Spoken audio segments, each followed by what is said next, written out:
दोस्तों, ये कहानी एक ऐसे परिवार की है, या ये कहें कि ऐसे आम लोगों की है कि जिन्हें देश के नेता सिर्फ उस वक्त याद करते हैं जब उन्हें वोट की जरूरत होती है, और इसके बाद वो लोग मरे या जिए या उनके साथ कुछ भी हो, उन नेताओं को कोई फर्क नहीं पड़ता। इस कहानी में एक ऐसा गरीब परिवार दिखाया गया है जो लाखों परिवारों की सच्चाई दिखाता है। कहानी की शुरुआत में हम दो सगे भाई नत्था और बुधिया को देखते हैं। आज वो दोनों शहर गए हुए थे। दरअसल उन लोगों ने बैंक से लोन लिया था और उनके पास एक नोटिस आया था जिसका उन्हें जवाब देना था। अब उन लोगों के सिर पर कर्जा है और वो किस्तें नहीं चुका पा रहे हैं और वो दोनों बहुत ज्यादा उदास हैं।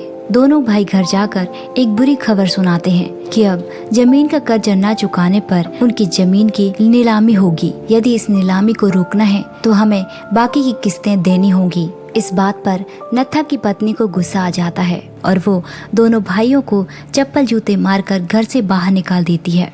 वैसे छोटे भाई नत्था को जमीन के जाने का कोई खास दुख नहीं है।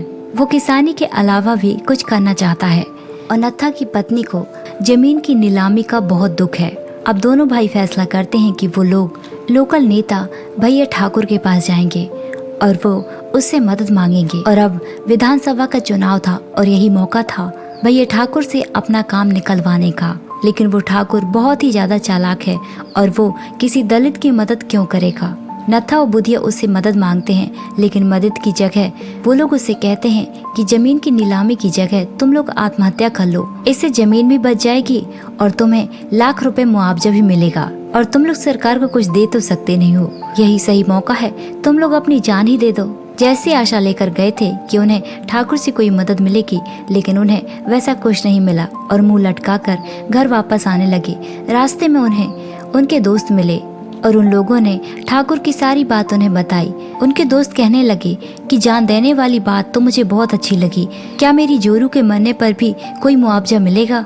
यही सब बातें करके वो लोग वहाँ से चले जाते हैं। दोनों भाई खेत में बैठे रोने लगे कि हमारे बाप दादा की जमीन है और इस तरह हमारे हाथ से जा रही है। अब दोनों भाई कहने लगे कि बस चले तो मैं अपनी जान देकर ये जमीन बचा लूं। अब दोनों भाई इसी बात से बहस करने लगे कि तुम क्यों दोगे जान, मैं दूंगा। इस बात पर बुधिया नत्था से कहता है कि चल ठीक है, तू ही दे दे जान, लेकिन बाद में मुकरना मत, वैसे भी 2 मिनट की बात है, मैं मरूं या तू, बात तो एक ही है। यहाँ बुधिया बहुत चालाक निकला। वैसे परिवार तो नत्था का है, उसकी पत्नी और उसके बच्चे। बुधिया की तो अभी तक शादी नहीं हुई।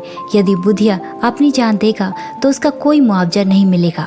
और यहाँ अंग्रेजी न्यूज चैनल में कभी कभी ये खबर आ जाती है कि किसान अपनी जान क्यों ले रहे हैं, बस इतना ही, और इसका हल कोई नहीं निकालता।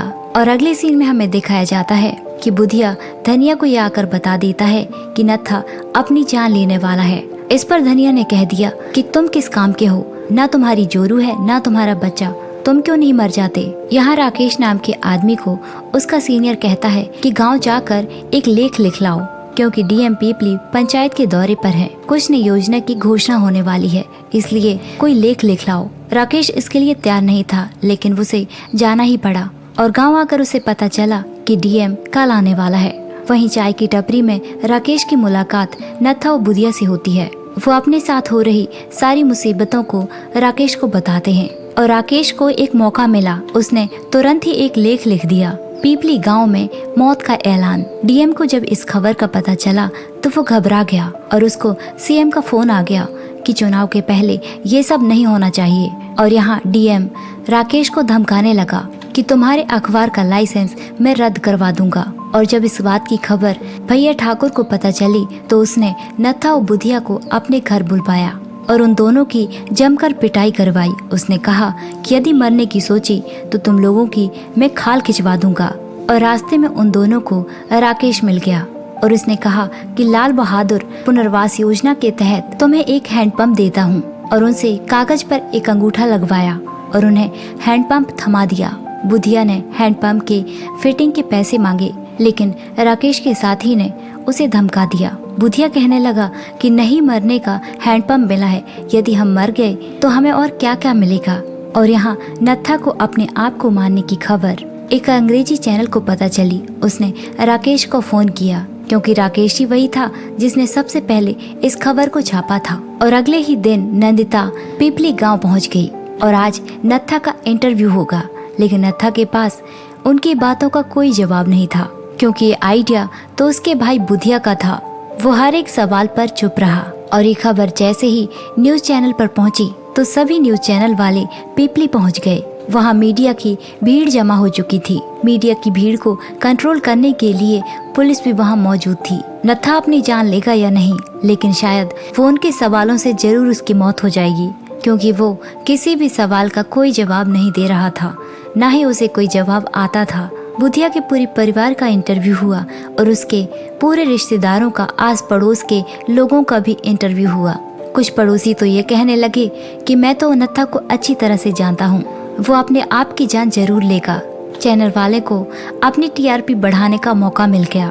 उन्हें नत्था के घर की प्रॉब्लम से कोई लेना देना नहीं था, बस उन्हें मतलब था तो अपने चैनल की टीआरपी से उसकी गरीबी पर कहानियां बनाई जा रही हैं। एक दिन वहां पर एक और नेता पहुंचा और उसने नत्था को टीवी उपहार दिया और उसने नारे लगाने शुरू कर दिए कि नत्था जरूर मरेगा। एक नत्था मरेगा तो ढेरों नत्था खड़े होंगे। बेचारे नत्थे की बहुत बुरी हालत हो चुकी थी। उसे समझ नहीं आ रहा था कि मैं क्या करूं। लोग कहने लगे कि नत्था मरेगा तो गांव में मेला लगेगा, इससे उनकी दुकानें चलेंगी। एक देवी ने नत्था की मौत का संकेत भी दे दिया कि नत्था कब मरेगा, लेकिन बड़े बड़े मंत्रियों की इसकी कोई खास परवाह नहीं थी। वहीं एक दिन नत्था का पेट खराब हो गया और वो 18 बार टॉयलेट गया। न्यूज चैनल वालों ने इसकी भी एक एक्सक्लूसिव स्टोरी बना दी। वहीं सीएम कहने लगा कि किसान की आत्महत्या ये कौन सी नई बात है, और वो सरकार से पिछले 20 सालों का हिसाब मांगने लगा।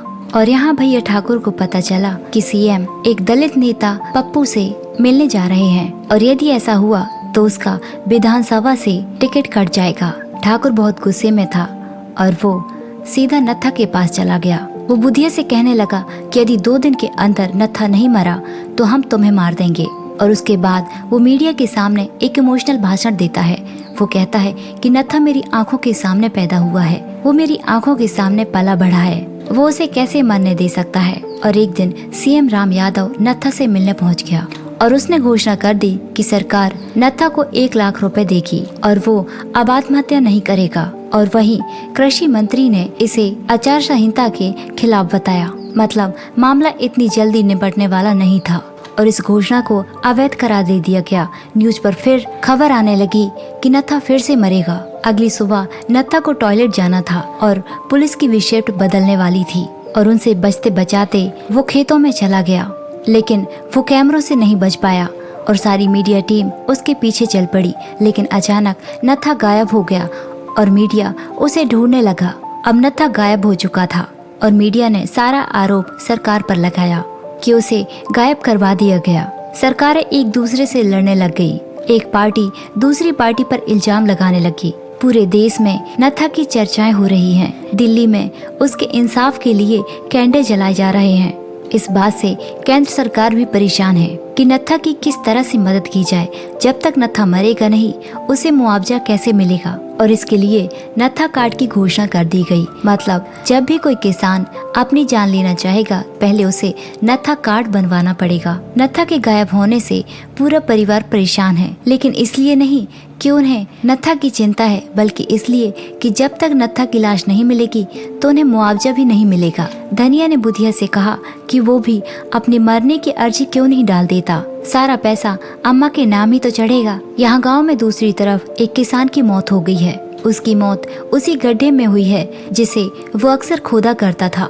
लाश को गड्ढे में देखकर राकेश काफी दुखी हो गया, लेकिन इसे कवर करने के लिए कोई मीडिया वहाँ नहीं आया। यहाँ मतलब साफ था कि सब लोगों को सिर्फ तमाशे से मतलब है, ना कि किसी की जान से। और जब इस किसान की स्टोरी राकेश ने नंदिता को बताई तो वो उल्टा उसे डांटने लगी कि अभी लोग सिर्फ नत्था पर इंटरेस्टेड हैं, हमें इमोशनल होने की कोई जरूरत नहीं है। और यहाँ हमें पता चलता है कि नत्था कहीं गायब नहीं हुआ, बल्कि उसे भैया ठाकुर ने किडनैप कर लिया है। रात को जब राकेश ढाबे पर रुकता है तो वो देखता है कि ठाकुर के आदमी टिफिन पैक कराकर गोदाम ले जाते हैं। वो ठाकुर के आदमियों का पीछा करता है। उसने उन लोगों का पीछा किया तो वहाँ जाकर पता चला कि नत्था को यहाँ पर छुपा कर रखा हुआ है। राकेश उसे छुप कर देख रहा था। नत्था किसी के पैर पकड़ लेता है और वो कहता है वो वापस घर नहीं जाना चाहता, असल में वो मरना नहीं चाहता। यहाँ राकेश नंदिता को बताता है कि नत्था को गोदाम में छुपा कर रखा हुआ है। नंदिता वहाँ से छुपकर निकलने लगी, लेकिन बाकी मीडिया वालों को भी नंदिता पर शक होने लगा और सारा मीडिया नंदिता का पीछा करने लगा। भैया ठाकुर का प्लान था कि वो नत्था को कृषि मंत्री को सौंपकर सीएम के सामने तमाशा खड़ा करेगा, लेकिन उसके प्लान पर पानी फिर चुका था और इससे पहले मीडिया को ये खबर पता चल चुकी थी। अब मीडिया गोदाम में पहुंच चुका था। भैया ठाकुर के आदमी गोदाम में आग लगा देते हैं। इससे ठाकुर का एक आदमी जलकर मर जाता है।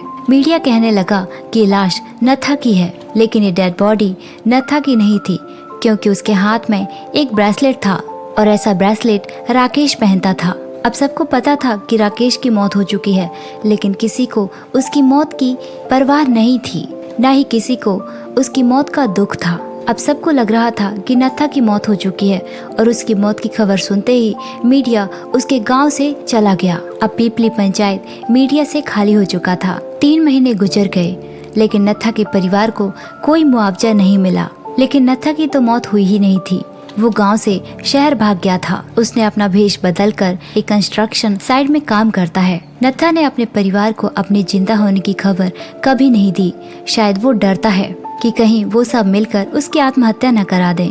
दोस्तों, ये कहानी हमें बहुत कुछ दिखाती है। एक किसान की मजबूरी, एक किसान की गरीबी का तमाशा, जिससे नेताओं को उसकी परेशानी से कोई फर्क नहीं पड़ता।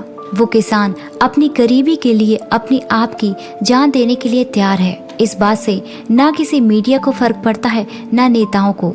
बस उन्हें चाहिए तो सिर्फ और सिर्फ तमाशा। वो अंदर से कितना दुखी है, इससे किसी को कोई मतलब नहीं। और ये हमारे देश के गरीब किसानों की काली सच्चाई है। इसी के साथ पीपली पंचायत की ये कहानी यहीं पर खत्म हो जाती है। तो दोस्तों, ये थी हमारी आज की कहानी। हमारी कहानी आपको कैसी लगी कमेंट करके ज़रूर बताइए, और ऐसी ही कहानियों के लिए हमारे चैनल को सब्सक्राइब कीजिए। Thanks for watching.